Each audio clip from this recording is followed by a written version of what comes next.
हुकूमत पाकिस्तान ने आज बहुत बड़ा फैसला किया है। ये पाकिस्तानी तरीक का एक बहुत ही बड़ा फैसला है।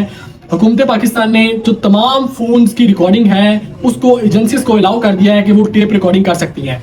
यानी कि आप किसी भी शख्स की कॉल, किसी भी शख्स की व्हाट्सएप कॉल, किसी भी शख्स का मैसेज जो ISI के 18 ग्रेड्स के ऑफिसर्स हैं, पाकिस्तान की इंटेलिजेंस एजेंसी के 18 ग्रेड्स के ऑफिसर्स हैं, उनको ये रसाई हासिल होंगी कि वो किसी भी टेलीकम्युनिकेशन की कॉल सुन सकते हैं और किसी भी शख्स की कॉल को ट्रैप कर सकते हैं, क्योंकि ये ऑफिशियल हुकूमत की तरफ से इजाजत दे दी गई है। ये वैसे दुनिया की तारीख में कोई पहली दफा नहीं हुआ कि हुकूमत ने इजाजत दी हो एजेंसी को। इससे पहले जब 9/11 अमेरिका में हुआ था, USA ने एक पुलिस बनाई थी, उन्होंने एक एक्ट भी बनाया था और NSA एक एजेंसी भी उन्होंने क्रिएट की थी।